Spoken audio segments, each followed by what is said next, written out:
Hola chicos, and welcome to another CSEC Spanish lesson. So in today's class, we're going to talk about the present tense, or rather we're going to review the present tense. What is the present tense? The present tense expresses an action that is currently ongoing, or it is a habitual action, or it expresses a habitual action rather. So generally it talks about what is happening right now. The present tense in Spanish is similar to that of English. However, there are different types of verbs with a structure that is very simple to learn. So what is a verb really and truly? A verb is an action word. Seeing that we are, or being rather, English native students, we can identify a verb by just hearing it because we can associate an action to that word. For example, if I say run, you will then associate the act of running, right, from one place to another, and you know that word run, automatically you know it's a verb. All right. But learning Spanish now, it's a bit different because we are not native Spanish speakers, and when you hear a word, you may not know if it's a verb. Well, that problem can be solved very easily. Words in Spanish that end in AR, IR, or ER are verbs. Okay, so there are three types of verbs. There are AR verbs, IR verbs, and ER verbs. So once you see a word ending in AR, IR, or ER, you know that is an action word. These types of verbs are identified by the endings that I mentioned, and these endings now will then tell us that the verb is in the infinitive form. What does that mean? It means that no subject is attached to that verb or that word that you're looking at. So, for example, if you see the word hablar or the verb hablar, that means to speak. So once the AR, IR, and ER is attached to that word, it means to and then the action. All right. So again, one of the confusions or one of the issues I'm seeing students having is when you look at an action verb or one word, for example, hablar, students would tend to think that, okay, I can use that one word and use it as I talk or you talk, etc. They would do that, right? And that's one of the problems I'm having, or that I'm seeing rather, that students are having. So, hablar by itself doesn't mean I talk, you talk, he or she talks, we talk, they talk. It just simply means to talk. In order now to get that subject attached to it, we now need to do something called conjugation. So conjugation, how do we conjugate a verb? What does that mean? That simply means you have to then remove the ending, whether it's the AR or ER or IR. So don't let this table confuse you. We're going to focus on the AR section for now.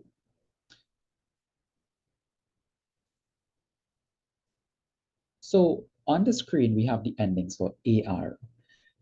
Yo means I, tú, you, él, he, ella, she, nosotros, we, and ellos, ellas, they. When you are talking about I, you are going to remove the AR and put O instead. For you, simply remove the AR and put us. So basically, you're removing the AR and then you're adding the endings, as you see. So for he and she, you put A. For nosotros, you put amos, which is we. And for ellos, ellas, they, you put an. You'll see the example shortly. If we are now focusing on ER verbs, what do we do? This very same thing. You remove the ER, and for I, you put O. For you put es, él and ella, e, nosotros, hemos, and ellos, ellas, en. And similarly, for IR verbs, we do the very same thing. You're going to remove the IR and you're going to put O for you, sorry, for yo, es for tú, e for he or she, él, ella, hemos, nosotros, en for ellos, ellas. Now, if you look at this, you're going to realize that for ER and IR, the endings are the same except for the we form. So for ER, the we form is EMOS, but for IR is IMOS. All right, so it's basically the same. So it's simple, it's easy to remember this. It's just for the we form, there's a difference. So what are the steps when you're conjugating? Let's recap this. Firstly, you're going to determine the verb. Which type of verb is it? Is it an AR verb, an ER verb, or an IR verb? Why is this important? It is important because when you are about to conjugate, you would have to know which endings to use. Now that you have identified the verb type, you are now going to identify the subject of the sentence, whether it's I, you, he, she, it, we, or they. And once you understand the subject of the sentence, then you can remove the AR or the ER or the IR and you put the appropriate ending. So let us practice, let us go through an example. So let's say you have the verb lavar, which is to wash. The very first thing you do, you're going to remove the AR and you're going to end up with lav. When you remove the AR or the ER or IR, this becomes what we call the stem of the verb. And from this, you are now going to conjugate by adding the appropriate ending. You know that, well, now you know that if it is that it's you you're talking about, you're going to put an O. So you get lavo. And this becomes I wash. We have two. Use the stem. The stem is lav, L-A-V, and we're going to put us. So you get lavas, you wash. So as you can see,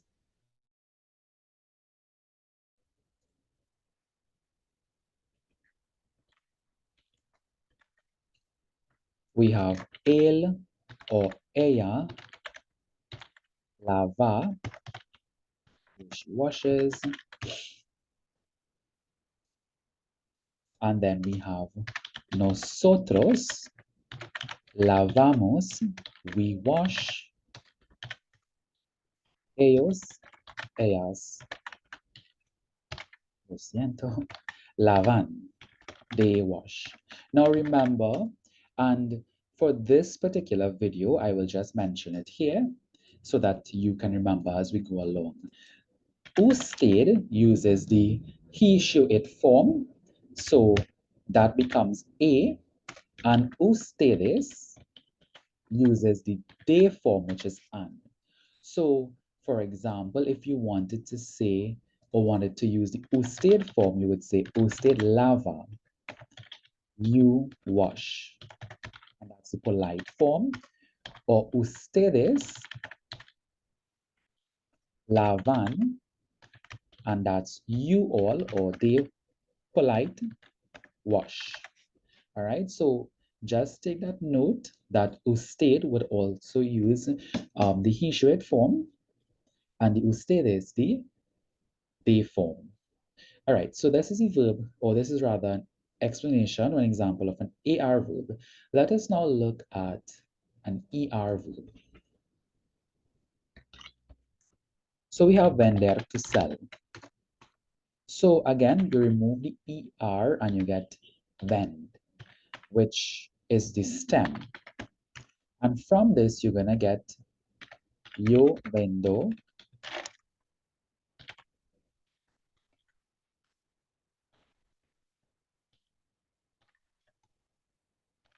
doing this.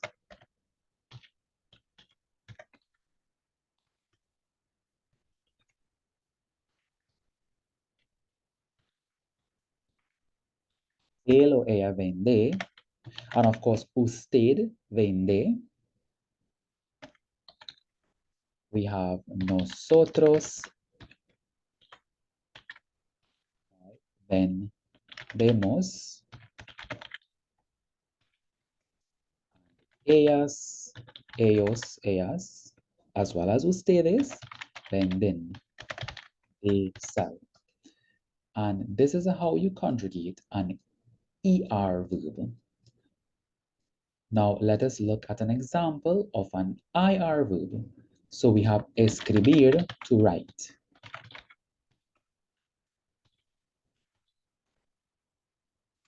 So again, you remove the IR and end up with the stem. So you get escribe, and now you get yo escribo, I write.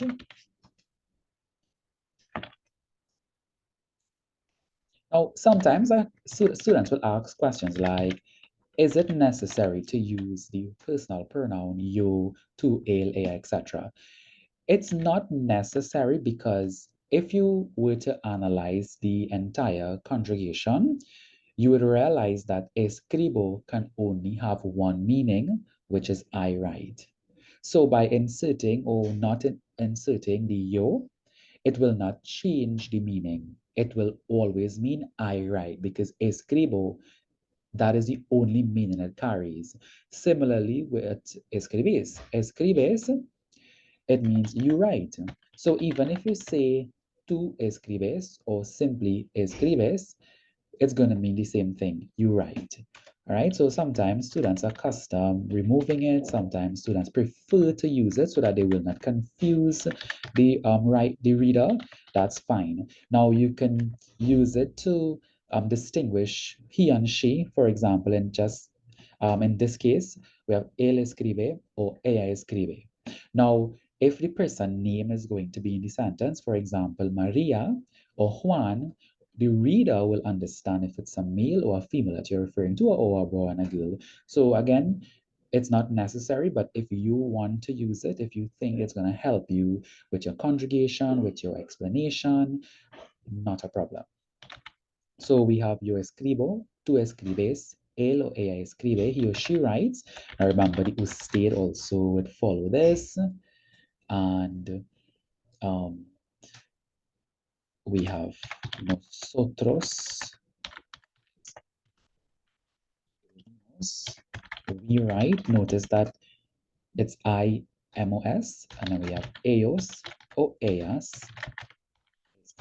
One thing I want to distinguish before we continue is, remember what I would have written here for you would have been for the AR verbs, which usted and ustedes. On this end, with the ER verb, the usted would be E or E, and ustedes in. And for the IR verb, it's the very same thing as the ER verb. All right, so usted ustedes in. So I hope that this helps in terms of understanding how to conjugate in the present tense. All right, so you can also pause the video at this point and take down if you have to. So this is a recap of the conjugation rules. So AR, as you're seeing here, for AR verbs, remove the stem, or the ending rather, and you get the stem. So you remove the stem and you add the particular endings to it, right? Or if you wanted to say that you remove the ending and then you add the ending to the stem, I don't want to confuse you by using the same words in different contexts. So basically, you remove the AR, you get the stem. And to this stem, you're adding the particular endings, right? For ER verb, remove the ER, you get the stem, and you add the ER endings. And then for IR, you remove the IR and you add the particular endings. All right, so you can pause and you can complete this activity by conjugating these verbs. All right, so under the present tense, we have regular verbs and irregular verbs.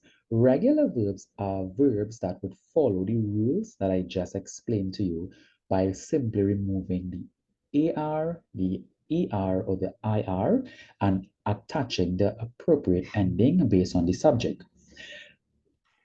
In addition to this, we have irregular verbs, and there are different types of irregular verbs. Irregular verbs are verbs that do not follow the structure. They may have some sort of change, whether it's a change for the first person, which is the I form, first person singular, that is, or whether it's a change in vowel, or whether it's a complete different conjugation that you must learn of. So all the irregular verbs, and if you would have looked at the past videos, we spoke about poder, we also spoke about tener. These verbs are irregular, meaning that they do not follow this structure that was just taught to you. So we have the vowel changing verbs. The vowel changing verbs, what happens is that we have some verbs where the O will change to UE, right? Like poder. So we have contar being to count or to tell a story. So we get cuento, cuentas, cuenta, contamos, cuentan. What is important to note is that for the we form, the change do not take place, right? The change from the O to UE is not taking place here. So everything else, the I, the you, he, she, and remember, usted also follows this, and ustedes follows the they form. These verbs or these structures or these subjects rather take change except for the we form. We have verbs like repetir, where the E, as you're seeing here, the E over here changes to just I, only I. So we have, for example, repito, repites, repite, but there's no change for the we, so it becomes repetimos, repiten. And then we have verbs like cerrar, where the E changes to IE. For example, we get cierro, cierras, cierra. Again, the we form does not change. Cerramos, cierran. There are other verbs like these. Now we're going to look at irregulars in the yo form. So we have verbs like caber, which means to fit. We get capo. So basically what happens here is that only the first person singular, which is the I form, takes this change. All the other parts of the conjugation list, if you want to call it that, or the verbs, the subjects, will remain as is following the table. So I'll demonstrate an example. So we have caber to fit, so you get capo, caer, caigo, dar, doy, estar, estoy, hacer, hago, poner, pongo, saber, sé, salir, salgo, traer, traigo, valer, valgo, ver, veo. So let's take, for instance, the verb salir, to leave. Salir means to leave, it means to go out, it means to go on a date. All right, so you get salgo, as I said, yo salgo, but everything else follow the conjugation pattern. So for example, if you remove the IR, you're going to get sal. So you add ES for you, E for he, she, and of course usted, so él, ella, usted. Salimos for the nosotros form, and then salen for the ellos, ellas, ustedes form. So this is what happens for verbs like these. Only the yo form takes a change. Another example, we can have ver, to see. So we have veo, which is I see, but then we have ves, we have ve, vemos, and ven. So you can go through this list, you can conjugate it, and you can also practice the irregular yo form in sentences.